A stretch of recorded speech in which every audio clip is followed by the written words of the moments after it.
friends together, family. People don't know each other, now you know each other, and this is just beautiful. Couldn't ask for a better situation. So first, I want to get in and introduce you, Featherstone, creative director of NIA. She designed those beautiful boxes back there.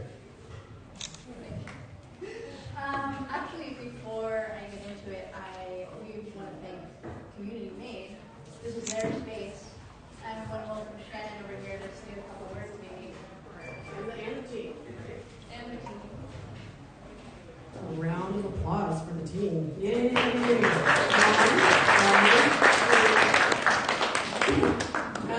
So, wow, what a great turnout. Thank you so much for coming to join, like David said, our first ever Tea Talk. And I don't know how the way that we met David and Juba is they were walking down the street and came into our crazy store and said, "What are you guys doing here?" And we said, "That's a great question, because we want to build community, and that's the name of our brand. But more than that, we want to have other great brands join us because we're all about handcrafting locally and giving back locally. And I believe what the whole NIA team is doing is amazing because I think they are creating a huge community. And so then we started brainstorming on, what could community mean as far as tea talks and all that. And then it just went from there. And here you guys are. So yay. Super exciting, but I think you guys are going to learn a lot about tea tonight. You're going to learn a lot about us, and at the end, if you guys have any questions about anything that we're doing up in the front, just let us know. But thank you so much for joining our community tonight, and have a great time. Good job.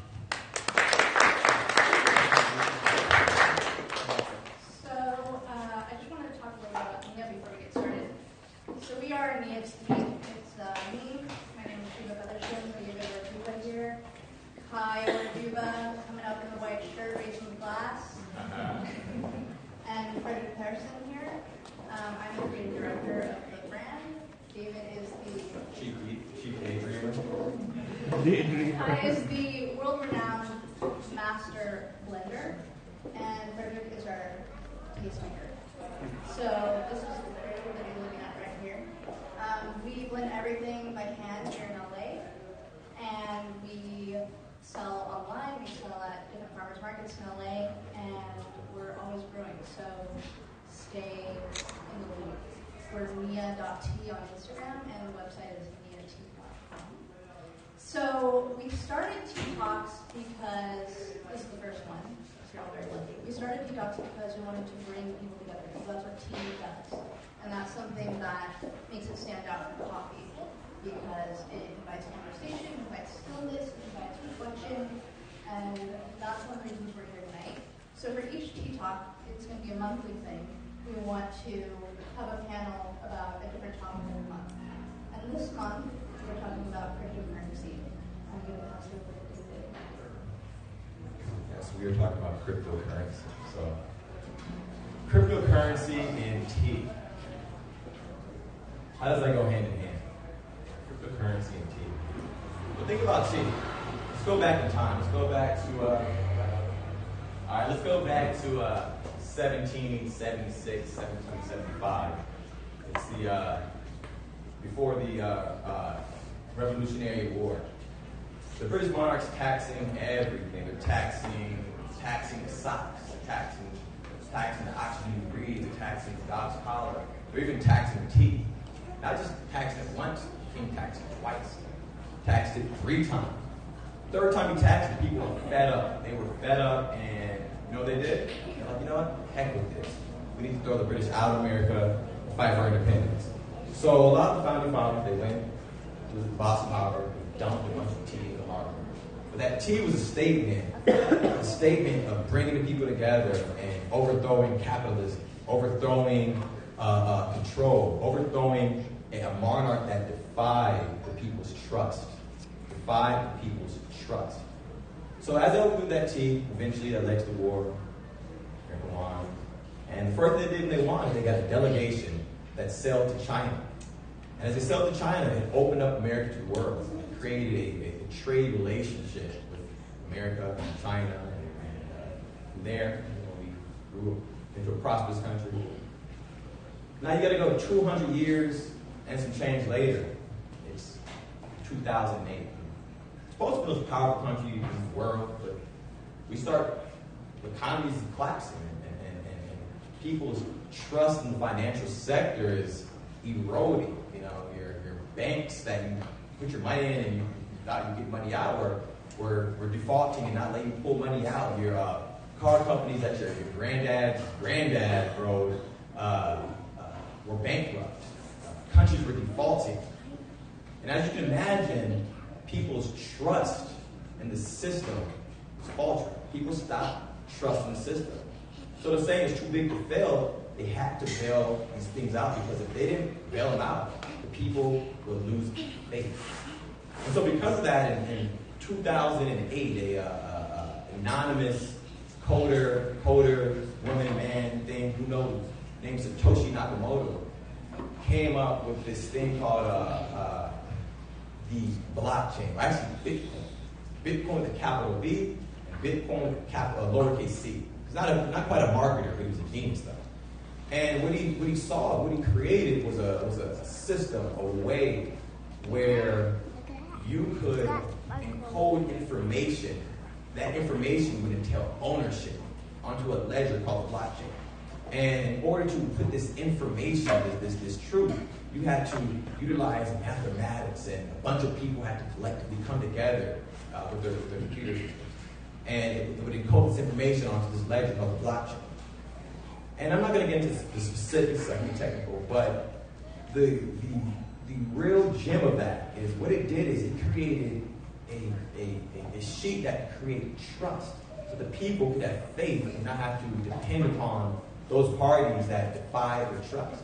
And so if you look at it, crypto, T, all it is about bringing people together and developing an accord of trust, of oneness and togetherness. And so I thought it'd be appropriate for this very first T-Talks to talk about Bitcoin and cryptocurrency and explain to you guys why I think this might be the next big thing. Or maybe some of the experts can elaborate and tell me maybe why it might not be. But I don't want to allow you guys to hear for yourself why they're calling the blockchain the next internet. And so yeah. So anyways, I first want to go around and introduce our esteemed panel. And first, right quick, I want you guys to introduce and tell you your guys' involvement in the cryptocurrency space. Yeah, sure. Thank you very much. My name is Stephen Carlscott, and I have a company called 34 Bytes, and we're making cryptocurrency point-of-sale terminals so that cryptocurrency can be easily used in face-to-face types of transactions. We're pretty young as a company and just getting out there, and very, very optimistic about this whole new opportunity that's been opened up. My name is Troy Wilkinson. I run a private fund called Bumper. In that fund, we just look for opportunities for our limited partners to have uncorrelated returns. So that's what initially introduced me to the space. There's also a way for smaller funds like mine to compete, because the blockchain technology allows us to save our costs of the intermediaries or service providers. So it gives me a competitive edge in an industry where, in some instances, I don't have the advantage. I'm also working with a group that's developing an identity solution for blockchain and for other ICOs. In the KYC, know your customer, anti-money laundering aspect, I don't know if you guys are familiar with Civic. I think Civic entered the market. Yeah. So Vidi had a very ambitious intention, and I think we can complement that intention as well. And overall, just educating people on the space. I think blockchain technology creates some very unique opportunities for underserved markets and inclusion, and it solves the trust gap and allows people to participate in ways that they've never been able to do before. Thanks. What's up, guys? May I take a poll of the audience just to find out kind of the level of understanding here? So how many people have heard of Bitcoin? Well, you just did. Very eloquent story. Wouldn't have correlated T and distributed ledger technologies, but that's pretty cool. How many people own Bitcoin? Okay, fewer hands. How many people own or have heard of Ethereum? Okay, cool, sweet. Could any of you answer the following question. What is the algorithm that the miners run to authenticate and verify transactions on the Bitcoin network? Not the consensus algorithm, but the actual mathematical puzzle that the miners are all racing to solve. Yeah! Who did that? Okay, you probably heard me say that the other night. Or maybe not. I think I've seen you at one of our meetups. So, awesome. You have a gauge of the level of understanding here. So I'm Jason Robert, and I am co-founder and CEO of a company called Hello Segoy, and we sell event tickets on the blockchain. We sold the world's first event ticket on the Ethereum blockchain about 7 months ago. We're one of the very few working dApps in the space. We're not selling promises. We're selling tokens. We're selling tickets. And we've been doing so to events all over the planet for about 7 months, like I said. It's been incredibly exciting. I also teach a course on blockchain technologies at Product School. This is the 45th event that I've spoken at within like the past 6 or 7 months. So I do a lot of these public speaking events all over the world. I consult companies that are looking to tokenize themselves, to leverage blockchain technologies into existing companies and to new companies. So I have some skin in the game, and I'm really excited to be here on this panel with you guys. Thanks for inviting me. Yeah, I'm Isaac Simpson. Uh-oh. Let's start somewhere.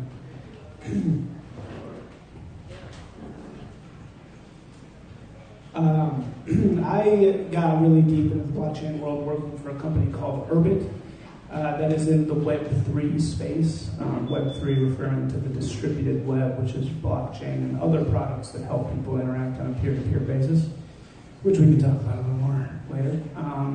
And then I started a company called Vandal Press that basically uses Web3, which means blockchain and other products, to write and distribute content for micropayments.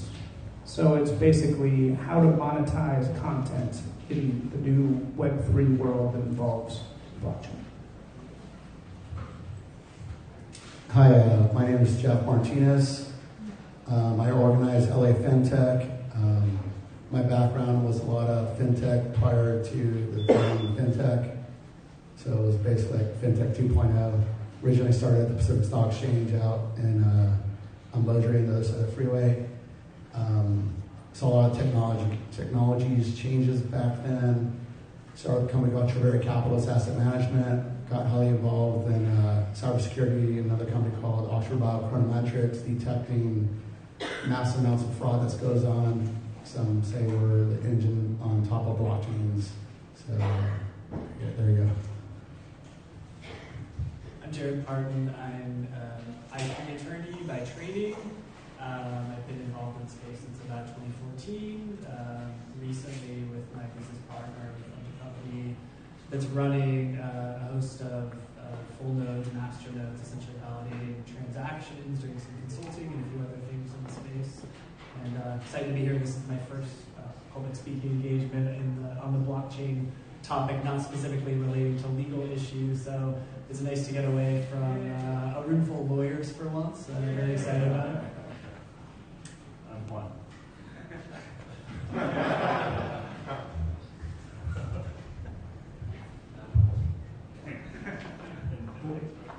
Great. So, obviously, right now, Bitcoin, there's many cryptocurrencies, obviously, not just Bitcoin, as Jason mentioned, Ethereum, 1,513. You can go on CoinMarketCap, which will tell you all the prices of all the cryptocurrencies. And over the past week or two, or over the past month, I should say, the coins have, the market has trended significantly downward. And what would you, Stephen, what would you say what would you say is some of the reasons you think that this market has experienced such a downslope? And are you still confident in cryptocurrency's rise, or do you think it's going to kind of stay at this level? I think that my personal opinion is that recently, I think with Bitcoin is the most well-known cryptocurrency out there. When they crossed $10,000, I think that was a huge psychological thing. And it got a lot of attention, and I think a lot of people that got into it more for speculative reasons came on board, and I think this is basically those people being shaken out of. I have not lost faith in anything related to cryptocurrencies. I think we're just kind of in a speculative stage right now. That's my take on it. See your second Yeah, so I don't believe that that anyone should title themselves a blockchain expert. I don't think that anyone knows, and anyone that calls himself an expert, you should walk the other way or plug your ears and just not have that, not continue that conversation. So let me preface with that. I think it's a lot of FOMO and a lot of what's called FUD, fear, uncertainty, and doubt, that's causing the market correction. Fear of missing out. I think, do we know what FOMO is? Most of us know what FOMO is. Or FUD. There's a lot of speculation in the marketplace, a lot of promise, a lot of people selling utility to speculators who are betting on the future potential of decentralization and blockchain technologies. But we haven't seen really much in terms of real use or traction in the space, and I think the market has taken a correction as a result of those realizations, in addition to a number of other things which are highly nuanced, but I think fear has a lot to do with it. People see dollar signs, they want to get in, they buy at the top, the price dips, they sell at the bottom, and those of us who are hodling, that's another acronym, HODL, hold on for dear life, believe in more so than the speculation of the technology, but in building a decentralized internet whereby we can transact in a peer-to-peer manner without banks, governments, or multinational corporations. And I think that's incredibly powerful, and that's why I'm in the space, not because of speculation, but because of that promise. I'm probably maybe one of the youngest in the space. I've only been involved with the space for about a year in terms of being actively involved. So I trade Forex, and so for me, when I look at the graph and the growth curve, it's really just a correction. I mean, Bitcoin has corrected several times, as much as 50% and 80%. So from my perspective, it's a buying opportunity. You know, Warren Buffett says, you buy when other people are fearful. And so you have to, have a little more intelligence when you think about the adoption rate is increasing. And like you said, the most fascinating thing about all of this is the underlying technology, which is blockchain technology, and that's not going to change. Bitcoin's on sale. So Yeah, buy Bitcoin now. It's a 5%. So Buy it now. Yeah, everybody calling, any news source calling Bitcoin a bubble wants Bitcoin to be a bubble because they're all owned by one of 6 large corporations. Nothing scares large corporations more than cryptocurrency really becoming the global currency that most people are using. So it's in their best interest to tell you all the time that Bitcoin is going to be a bubble because they're trying to scare you out of actually using this stuff. So there's all this, the sky is falling stuff, but there's too much money in it. It's not, it's gonna die. Well, see, I think that's interesting because I don't know if you're familiar with Jamie Dimon. He is the CEO of Chase Bank, and he called Bitcoin a scam. And his daughter managed to buy a significant amount of Bitcoin, as he said in an announcement, because the price went down in the announcement. So he manipulated the news for his favor. But one of the things I think Jason touched on is that with the Bitcoin space is not just the speculation, the actual price, but it's the blockchain. And so the blockchain is the underlying technology that is the foundation that one can build a lot of various applications. And so I'd like one of you to kind of jump in and kind of really highlight the benefit of the blockchain and why the price really doesn't matter when you're looking long tail, you're looking 5 years down the road. What's that at? I'll start off with a really boring example just to make it easier for everyone else to be exciting. I think there's of course a ton of speculation, a ton of vaporware out there. There are use cases that I feel pretty confident are going to be widely used very soon. One example would be in supply chain management and logistics. the stuff is not really consumer facing, and so most people don't really realize once it's being used. But there's companies out there, many of which have really big valuations and could arguably, have their assets. The prices could be, somewhat of a result of speculation. But there's your VeChains and wallet chains and origin trails, and they already have deals in place with multinational logistics companies, auto manufacturers, utilizing the blockchain and its decentralized, immutable nature, just to create a more efficient way to track products across the globe, to help confirm consumers where the origin is from, to fight counterfeits, to ensure the safety of things like food products, to trace the origin of those products. So in theory, medical products, that's a good point. So in theory, you could scan these, and it could be, like the Portlandia skit where you're asking, where the free-range beef came from, and it can tell you very specifically exactly where it came from. And that has an opportunity, I think, to make much more efficient markets, to give consumers much better information, and to help businesses run better. And it's not the sexiest example, like a music startup or something like that, but I think we're going to see that relatively soon. We are seeing some prices reflect that, but I think that's a good example of a real-world application. I'd like to add on that. In the real world, it would be, some of the big case scenarios would be micropayments, such as we're in LA, so the music area, Spotify things. It could potentially be just payments on the artists, the management team, all different various parties within there. You're basically eliminating the Visas, the MasterCards on how the money transmissions goes on, ACH, whatever bank payments, fees. Banks, I don't even consider them banks anymore. They're just fee-generated, right? So that's like one area.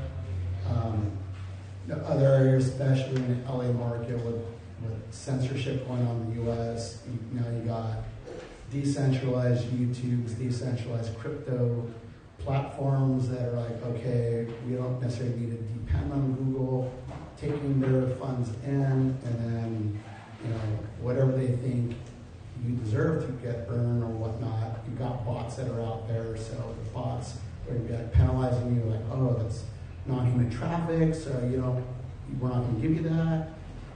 And on the advertiser side, it's they're blowing money.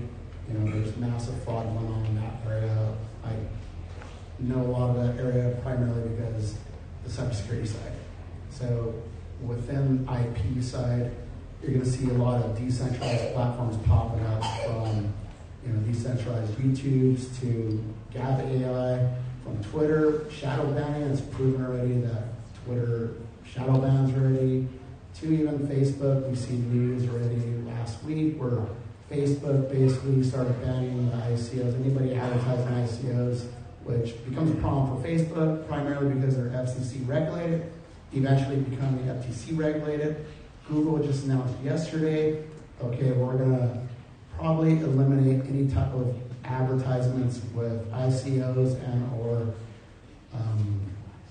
binary option contracts. Binary option contracts are usually popular out in Europe, but they're still big here for advertisements too. They, $100 a clip, they're making revenue. So Why don't you touch in on ICO? So those are familiar with ICO. Yeah. Okay, so yesterday the ICO area, What does it stand for? initial currency offering or coin offering. So yesterday there was a meeting with the CFTC and the SEC, and basically from what they're telling, and a lot of us, we kind of already know this stuff is going to be going on already, but from a lot of players that aren't in this environment already, that are the newbies, they're like, oh, this is shocking, this is new, like, oh wow, this is, our Bitcoin is going to be a security. Well, it actually is a security. So now we're just cleaning out the marketplace of all the roaches. The roaches are leaving the country pretty much, and basically the CFTC doesn't necessarily have the regulation on the currency side, but if there is fraud and or market manipulation, they will come in. And we've already seen that recently, the past few weeks, where they'll just come in and they'll take you out. And the SEC, they're basically announcing, okay, it is a security, and if you want to do the ICO, you could have fake coin, whatever. Now you're in security violations. It either has to be registered or a registered non-exempt security. So it's a quick thing. So ICO, but ICO, just so you know, is initial coin offering. So like companies do IPOs, where they raise money from shareholders. And what's happening right now is you have, with ICO, I think you can have like a white paper, an idea, and say, hey, I want to start a coin that is for dog walking. And so people are like, oh, that's really cool, the dog walking coin. It's going to call Doge. And so what happens, you raise money, and people send a whole bunch of, they send their Bitcoin. So Bitcoin is almost like the gold, or like it's like the gold of the crypto world. So you send your Bitcoin to a wallet, and at some point, it's a promise that that coin issuer will send you the dog walking token, right? So what's happening though is you have a lot of it's a term called, excuse my French, shitcoins, where people essentially create these wannabe Bitcoin type coins to raise large amounts of money, and at some point they just take the money and vanish. But then you also have coins that you have founders that are actually, you have a great team like any other company, and they're doing everything by the book. So case in point, there was a company out of you guys heard about it in Lithuania, and so Lithuania, they had a coin called a grocery coin. And it was like, oh, okay, you can track the groceries from each source, whatever. And it raised about $11 million or something like that. And once they raised their money, they vanished, and on the website, they put some obscene stuff on there. And so, I don't want to repeat what it was said, but that type of stuff is why the regulators are like, okay, hold on.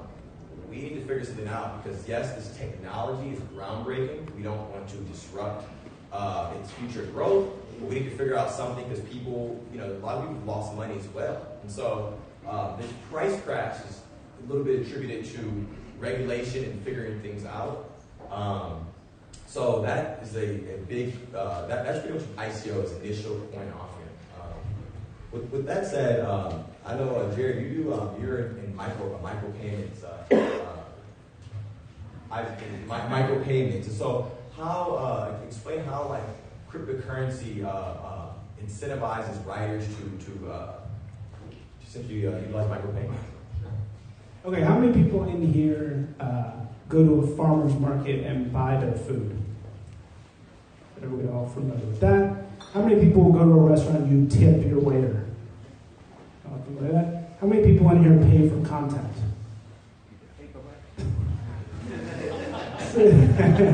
So, maybe you do, maybe you don't. What you don't realize is that you are constantly consuming content. Everywhere you go on the internet, we've gotten so used to thinking that we are not paying for it. But you are paying for it. You are paying for it. I used to be a columnist for LA Weekly. My articles would get, say, 50,000 impressions across the whole internet, Facebook, clicks, whatever it is. LA Weekly sells those impressions to an advertiser.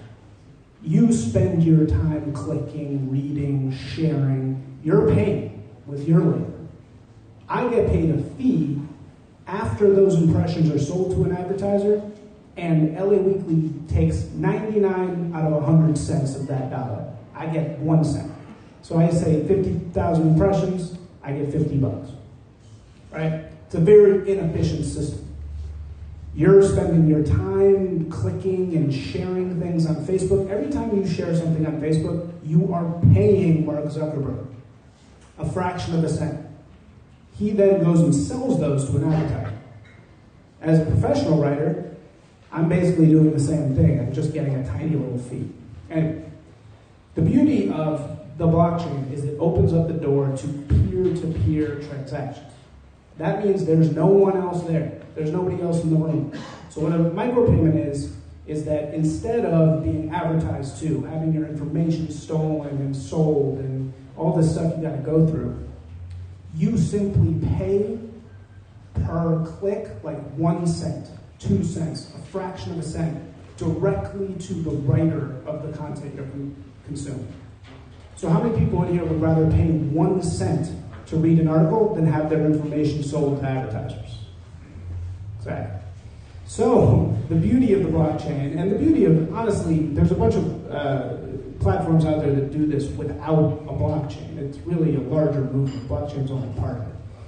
But like Medium, Patreon, there's a bunch of these other things.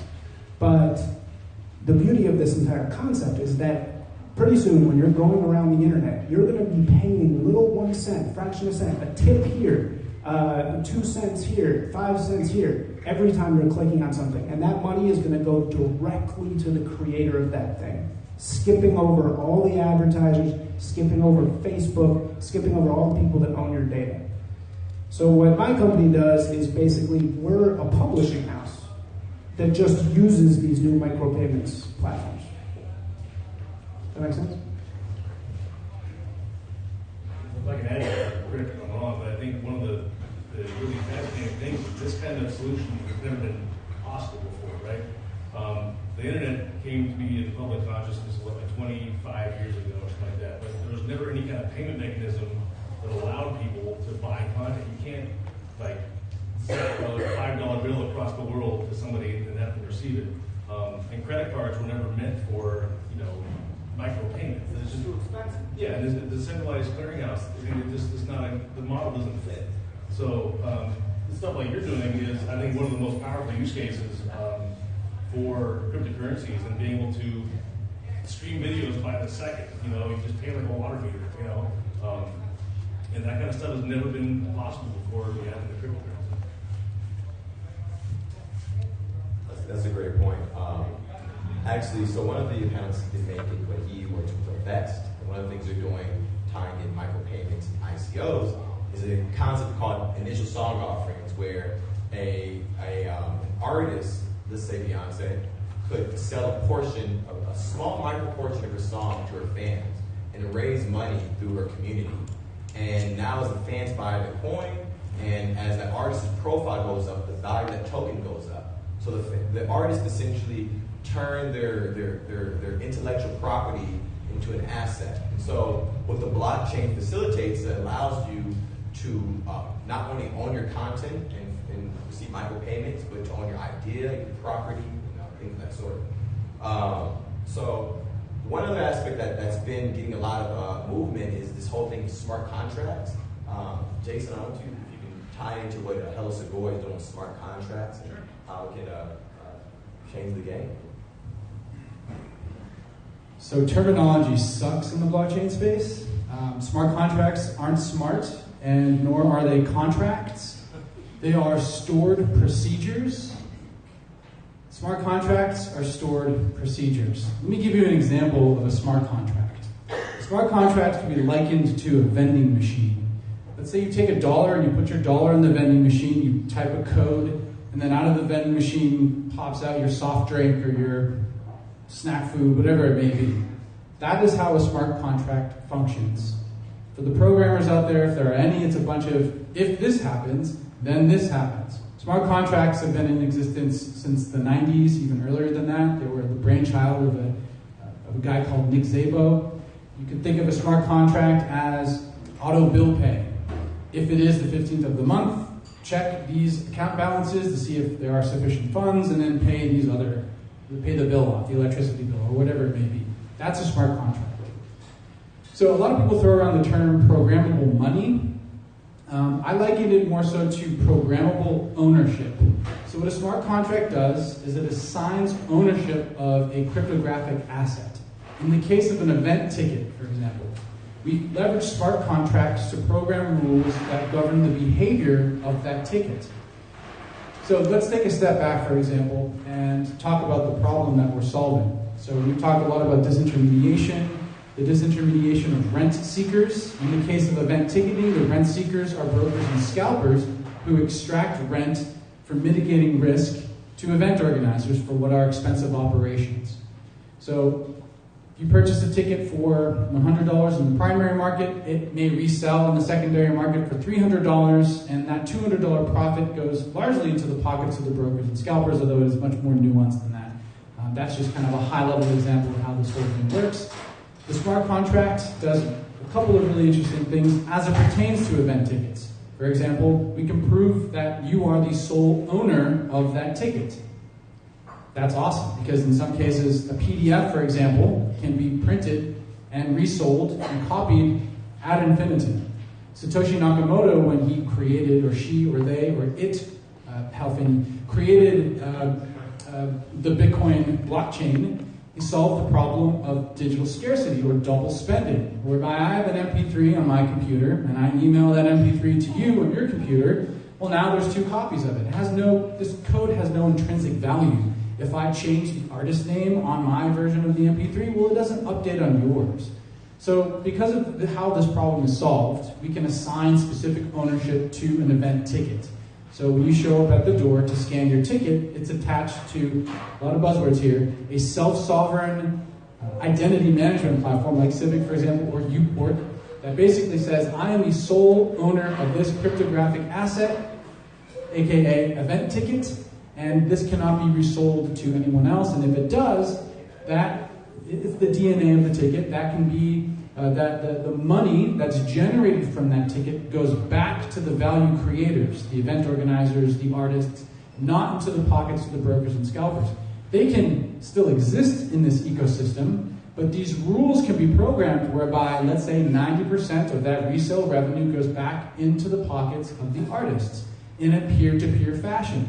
Again, to reiterate, all that blockchain is, it's a lot of fancy things, but all it is a way for you and I to send information to one another without anyone else. So I buy a ticket, and that money goes directly back to the ticket issuer, the event organizer, and the artists.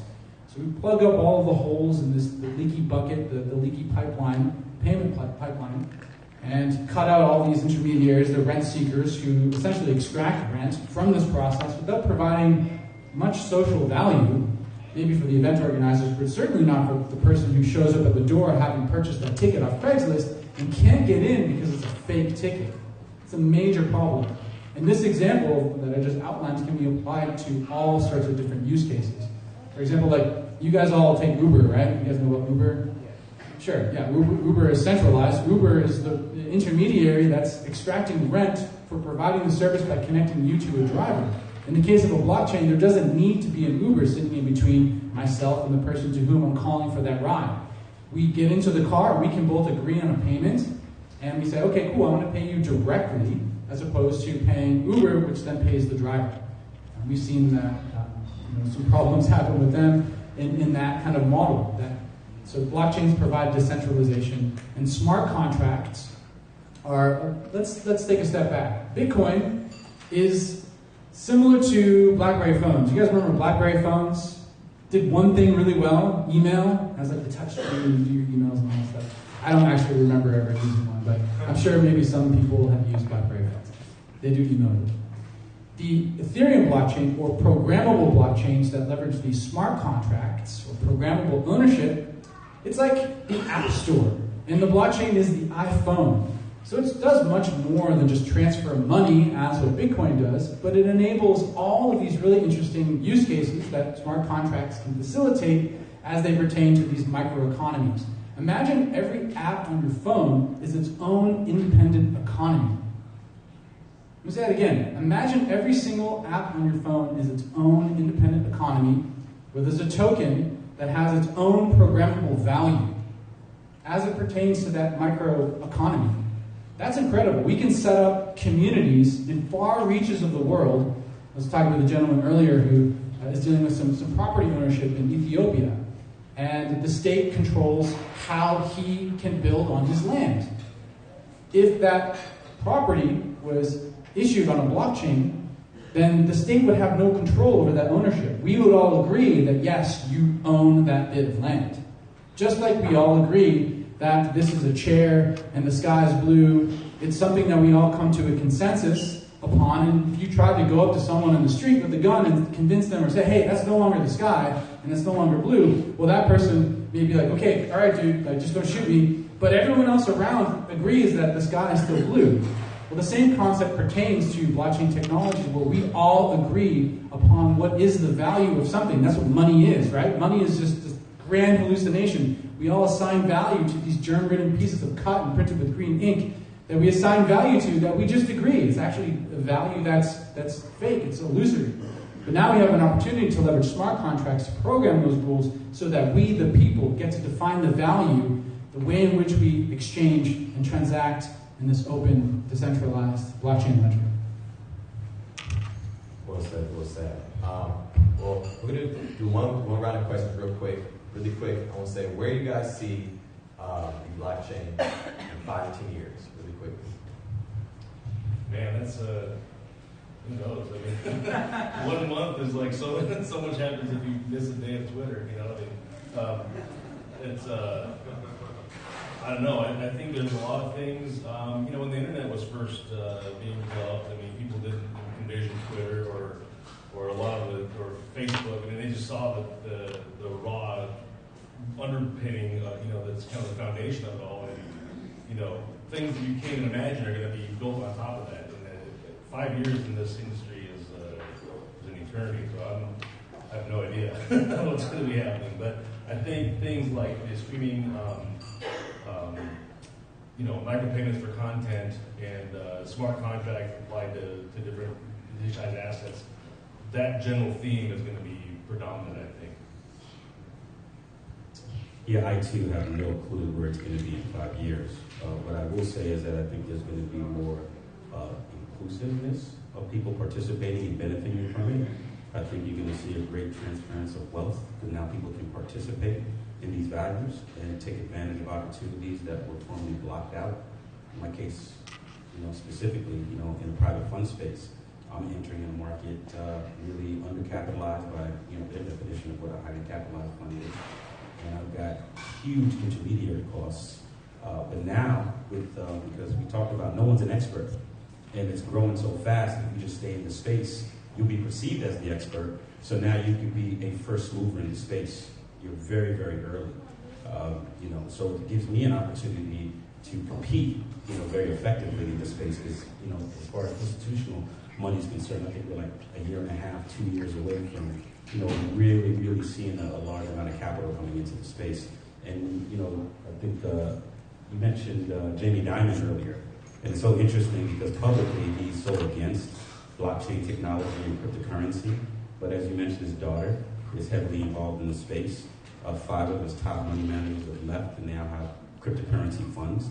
And for someone who's so against blockchain and feels that it has no credence, why JP Morgan lost about 184 patents to create their own private blockchain. So you just gotta, you know, really apply your intelligence to it. Like you said, you know, they're against it because they don't control it. But it's an opportunity for all of us to participate. So I encourage you all just to get educated. And, you know, a lot of this conversation may go over a lot of people's heads. I always tell people, and this is why this is such an awesome forum, you know, to create the community, to have these dialogues. But whatever your industry is, go home and Google and just put blockchain technology and whatever your industry is, and you'll see how it's affecting your industry. And you get educated. Now you can be in a position to take advantage of that and be a leader in your industry and not be late like other people are going to do. Yeah, first of all, you guys are dope for being here. Thank you for facilitating this event. You guys are the early adopters. You guys are the innovators. You guys are the ones who are curious about this technology. Will hopefully go home and do some research about it and involve yourself. This is a community effort. We couldn't have hosted this event at a better place. It's called community, and that's really what this is all about. As far as the future is concerned, well, I have a couple of thoughts on that. Well, first of all, no one knows. Second of all, I think that most of us are going to interact with blockchains and not know it or not really even care about it. I think that we're going to see the benefits of it, but it's going to look a lot like TCP/IP or HTTPS or POP or IMAP or SMTP, these open source protocols that we all use every single day without even understanding that we're using them. No one talks about how our web packets get floated around the internet, let alone like how our cryptographic assets will. In 10 years' time from now, there's not going to be one winner-takes-all programmable blockchain. There's going to be a bunch of fancy things, shape-shifting, happening, transferring behind the scenes. And from a consumer perspective, you're going to understand that you have ownership of your data, but you're not going to really care because this is just how the new world is going to be. We're not going to be having these kind of core-level conversations. Maybe we will, I have no idea. I think, idealistically, There's a paradigm shift that's happening, there's a revolution that's happening, and I think within our lifetimes we're going to see the greatest reallocation of wealth in human history. The greatest reallocation of wealth from the oligarchical few to the billions of people around the world, the 75% of the world that does not have access to basic financial services, the 50% in this country alone that do not have access to basic financial services, that meaning access to a bank account and access to capital.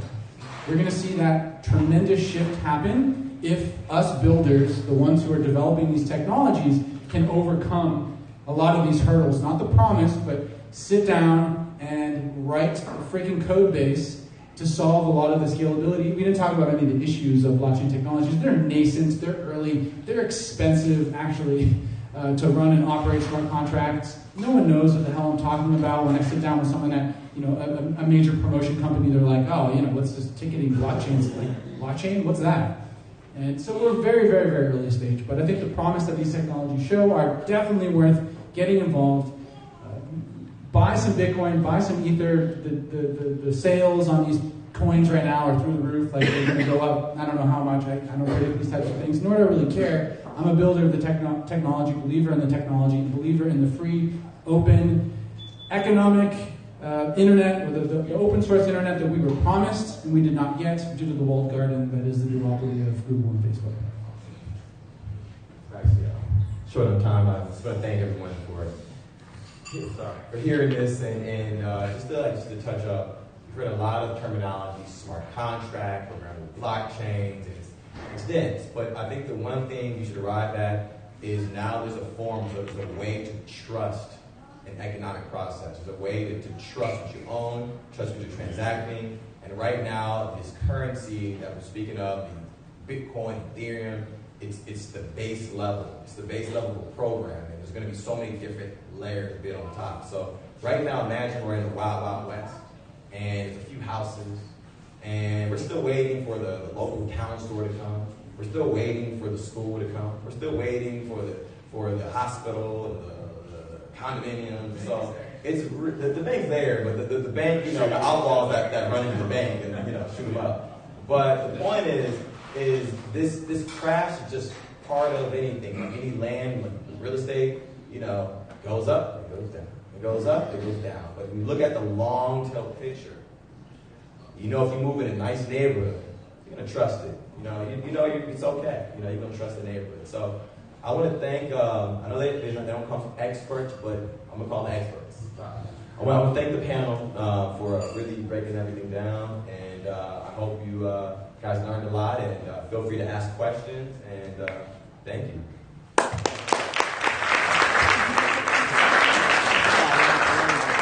And I do want to say thank you one more time. I know it was not easy getting out here. LA is more than an ocean. You have the 5, the 101, the 110, the 170, the 710, the 650, 605, everything merging in one place. And so it is a bottleneck, but you guys made it.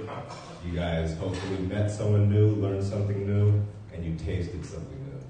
We do have tea cocktails in the back, as well as tea cookies made by our tastemaker, Frederick.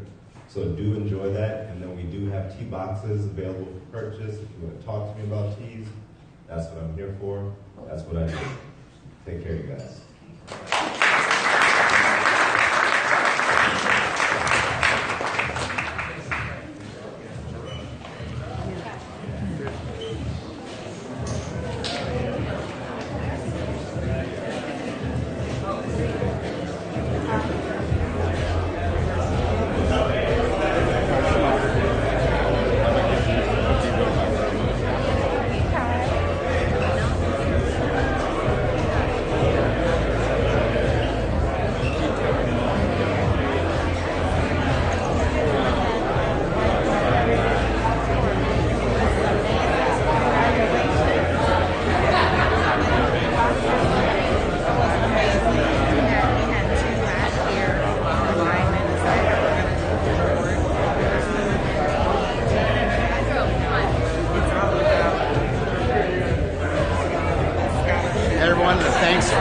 Stopping in, LA Fintech on the 20th, Feb 20th. Next one. Talk to you later.